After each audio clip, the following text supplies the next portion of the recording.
You're listening to the Getting There podcast. This show is best consumed with a hot cup of tea next to a loyal, friendly dog.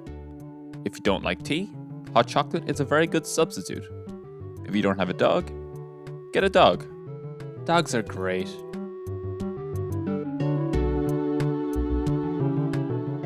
Hello everyone, my name is Owen Shortis, and welcome to episode 1 of the Getting There podcast. A bunch of semi-structured ramblings on how to deal with anxiety in the crazy world that we live in. Something I think that's important to flag at the start of this episode, and this is something I will continue to flag as I keep making these, but that is that I'm basically a nobody. I'm not a trained life coach, I'm not a neuroscientist or a mental health professional or anything, traditionally helpful for people struggling with their mental health.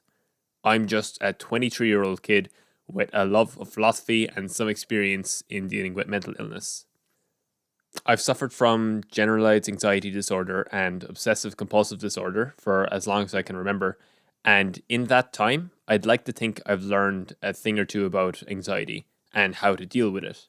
Now, as I said, I'm not an expert, but if there's even a small chance that anything of what I've experienced will be able to help someone who's going through a tough time right now, then I think I'd be a fool not to at least try and give them a hand.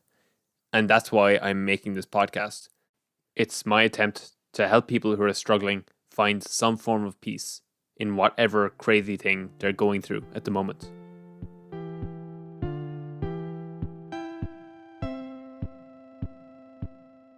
So, for my very first episode, I want to convey probably the most valuable message I can give to someone who is out there struggling right now, be it with a tough job, family issues, school exams, or just your mental health in general.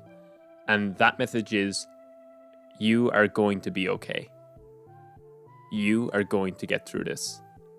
And one day, you'll be in a much, much better place, and everything you're experiencing right now will just be a memory. Now, a very, very rational response to hearing me say that is, who the fuck is this kid? And what's he doing telling me that I'm going to be alright when he doesn't know the first thing about what I'm going through? And you're exactly right. I know nothing about you, how you're feeling, or what's happening in your life right now. I'm ignorant to all of that. But I do know anxiety and stress. And I know that when you're stuck experiencing intense emotions like these, it can distort your perception of reality and stop you from seeing things as they really are. It can stop you from even acknowledging the possibility that things might actually go okay, and the pain and dread you're feeling right now is only temporary. Thousands of years ago, anxiety served one purpose: keeping people alive. That's it. And it didn't come from superficial threats like college classes or jobs. It came from genuine, direct dangers to human life, like predators capable of tearing someone's arm off or ripping people to shreds, or even other humans who wanted to hurt you or your loved ones. Anxiety was a strong, powerful emotion made to motivate people to survive difficult circumstances, however possible. It was just meant to get them up and get them moving. The thing is, though, we don't live the lives that our ancestors used to anymore. These days, a lot of us don't actually need to fight to survive, but we can still suffer from feelings of anxiety. Not in regard to any genuine threats to your life, but as reactions to things like deadlines or social events. We can sometimes react to these things like they actually are something that's out there trying to kill us, something that really wants to hurt us. And I think that's why it's always so hard to calm down during an anxiety attack. What a lot of people who haven't dealt with anxiety fail to understand a lot of the time is why exactly it's so hard for people like us to stop being anxious. Basically, why can't we just calm down? To that, I would say trying to relax when your anxiety is kicking in is like trying to go to sleep in a room with a bloodthirsty serial killer. Not only does it feel like a stupid decision, but it just doesn't feel safe. Anxiety makes you feel like all of your attention must be directed at the thing you're afraid of. Otherwise, something terrible will happen. But to get to my point, and something that I hope will help a lot of you, something terrible might not happen. And from my personal experience, something terrible is actually very unlikely to happen. Just because your body experiences severe high stress or anxiety, that doesn't actually mean you're in danger. Sensations like that can convince you that your life is on the line. But chances are it isn't. And chances are you're going to be okay. I may not know exactly what you're going through right now, but truthfully, if you're listening to this while incredibly stressed out or anxious, then you probably don't understand what you're going through either. Anxiety has a terrible way of distorting reality and making a lot of things that genuinely don't deserve your time and effort into big deals that you can't stop thinking about. In times like these, you need an objective third party to comment on your situation. And in this case, that can be me, if you let it. No matter what is freaking you out right now, you are going to be okay. I'm giving you permission to relax just a little bit. I'm not saying that whatever you're worried about is going to go perfectly. You might very well go through some tough times while you're going through it and experiencing it. But that's all those things are. They're tough times that will inevitably come to an end. I promise you, there will come a day where you'll have forgotten about whatever it is that's panicking or stressing you out at the moment. And you'll be able to relax again. You'll be able to let your guard down, laugh a little bit, smile, hang out with your friends again. I don't know how long it's going to be until you get there, but that day is coming. I can assure you of that. I'm going to talk to you about something I learned that really helped me a lot with my anxiety. Hopefully, it will be able to help some of you as well. And this thing I learned about is the beauty of being average. I read Mark Manson's book, The Subtle Art of Not Giving a Fuck, recently. If you struggle with anxiety, I really recommend it. It has a lot of interesting concepts and ideas in it that gave me a whole new perspective on life in general. And I think a lot of people, anxiety or not, could really benefit from reading that book. But anyways, I digress. So in his book, Manson talks a lot about how much pressure the world puts on us to be above average. And he gives a lot of examples of this.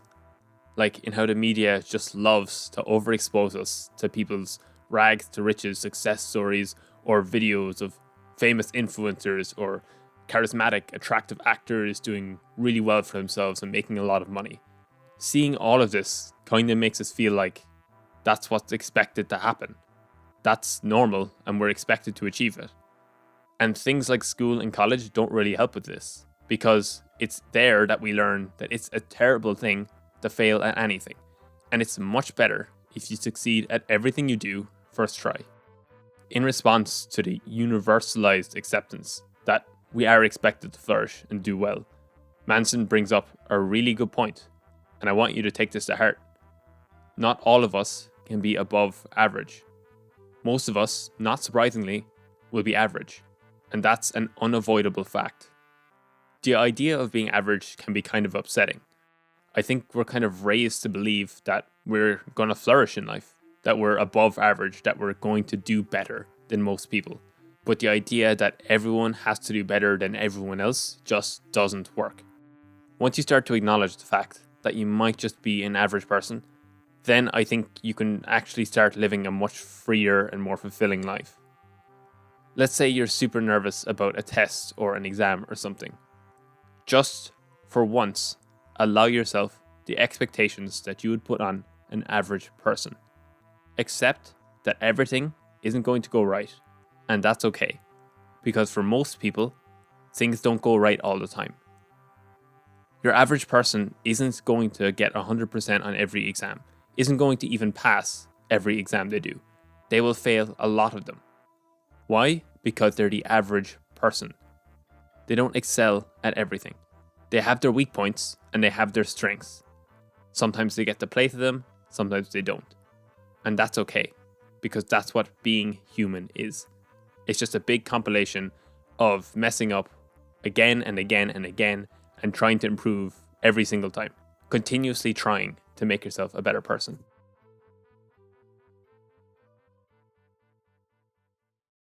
There's no point in being anxious about doing well in everything or having everything go right, because those are completely unrealistic expectations for people.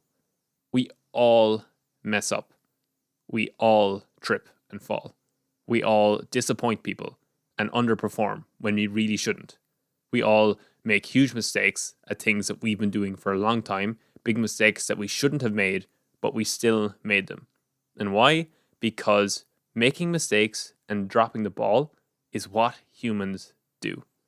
I've only been alive for 23 years, and I have made countless mistakes. I can't even imagine how many fuck-ups someone who's 20 or 30 years older than me will actually have. There were times where I was incredibly anxious for things like exams or social events or things like that. And when they finally came, I fucked them up so badly. I failed them, or I made an absolute fool of myself and left embarrassed. And that sucked. But not surprisingly, the world didn't end. Here I am today, happy, healthy, and surrounded by people that I love and care about very much. So I'm telling you, as an objective third party, worst case scenario, if, and I mean if, whatever you're worried about goes wrong. Let's say your worst fears come true. All it means is that you've messed up, same as I've messed up and everyone else around you has. It doesn't mean it's the end of the road. It gives you a chance to stop, pick yourself up, and keep going. Anxiety wants to make you feel like something going wrong is the end of the world, when it's not. It's a very small thing that you can overcome and you can get past. It just might take a little bit of work. There's a lot to be afraid of and worried about in this world. But as we've talked about, sometimes our bodies can convince us things that are a lot scarier than they actually are. And even in the rare cases where our worst fears do come true, we still end up okay most of the time. I've had millions of my worst fears come true, and I'm fine. I can't even remember most of them because there's been so many. The things that are fueling your anxiety at the moment might lead you to a tough period for a short while. But I promise you, all of these things come to an end. That tough time will end, and eventually you'll be right as rain again. And know that I'll be rooting for you until you are.